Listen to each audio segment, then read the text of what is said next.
গণপ্রজাতন্ত্রী বাংলাদেশ সরকার, জনপ্রশাসন মন্ত্রণালয়, বিধি ১ শাখা। প্রজ্ঞাপনের নাম্বারটা সময়ের জন্য আমি আর বললাম না, তারিখটা বলে দেই। ৮ই শ্রাবণ ১৪৩১, ২৩শে জুলাই ২০২৪।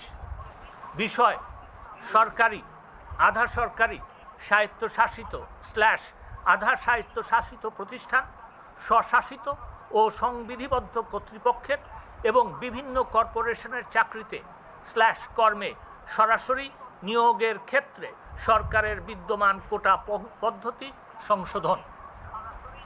সরকার এই মর্মে আদেশ জারি করিতেছে যে, সমতার নীতি ও অনগ্রসর জনগোষ্ঠীর প্রজাতন্ত্রের কর্মে প্রতিনিধিত্ব লাভ নিশ্চিতকরণের লক্ষ্যে সরকারের বিভিন্ন প্রতিষ্ঠানে অর্থাৎ মেধাভিত্তিক 93%, খ মুক্তিযোদ্ধা, শহীদ মুক্তিযোদ্ধা ও বীরাঙ্গনাদের সন্তানদের জন্য 5%, গ ক্ষুদ্র নৃগোষ্ঠী 1% এবং শারীরিক প্রতিবন্ধী ও তৃতীয় লিঙ্গের জন্য 1%। ২ নির্ধারিত কোটায় যোগ্য প্রার্থী পাওয়া না গেলে সংশ্লিষ্ট কোটার শূন্য পদসমূহ সাধারণ মেধা তালিকা হইতে পূরণ করা হইবে।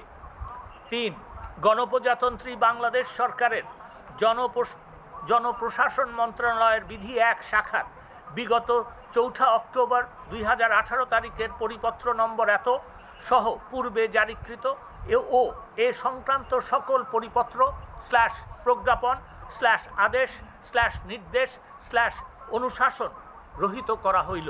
তার মানে হচ্ছে যে কোটা বাতিল করার যে পরিপত্রটা ২০১৮ সালে দেওয়া হয়েছিল সেটাও বাতিল করা হইল।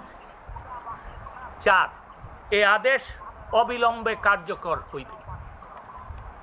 এই আপনাদের কাছে কপি পৌঁছে যাবে। কপি দিয়ে দিয়েছো? দিয়ে দাও। 1 মিনিট। না, আপনারাও বুঝেন যে আপনাদের জন্য কপি আছে, ব্যাস এইটুকু আমার দরকার। না, প্রশ্ন আমি নিব, আমার কথা শেষ হয়।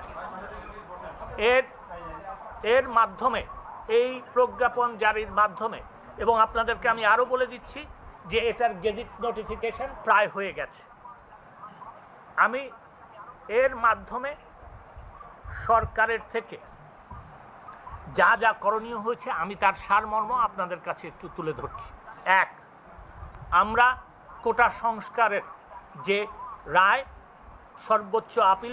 সর্বোচ্চ আদালত আপিল বিভাগ দিয়েছে তা কিন্তু প্রতিপালন করেছি। আমরা এই একটা কথা ছিল যে আগের যে সহিংসতা হয়েছে তার জন্য একটা বিচার বিভাগীয় তদন্তর কথা, সেখানে হয়েছেন তাদের চিকিৎসার ব্যাপারে সরকার দেখভাল করবে। আর ৪ আরেকটা কথা ওনার, সেটা হচ্ছে যে এটাও আমরা জানতে পেরেছি যে মামলা ব্যাপারে ওনাদের বক্তব্য আছে। আমি এইটা বলতে পারি যে, এবং আপনাদের মাধ্যমে I am trying to reach out to them, সেটা হচ্ছে যে মামলার তথ্যাদি যদি ওনারা আমাদেরকে দেন, সাধারণ ছাত্রছাত্রী যারা এই কোটা বিরোধী আন্দোলন করছিলেন তাদের ব্যাপারে যদি কোনো মামলা হয়ে থাকে সেগুলি আমরা অবশ্যই দেখব। আর আরেকটা শেষ কথা যেটা বলতে চাই সেটা হচ্ছে, আমরা এটা তোমার কথাতে জড়িয়ে দিচ্ছি।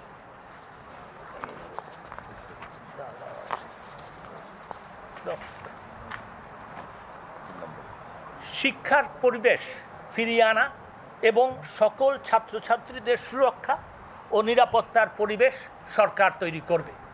এই আমার বক্তব্য ছিল। আমার বক্তব্য আপনারা ধৈর্য ধরে শুনেছেন, সেই জন্য ধন্যবাদ।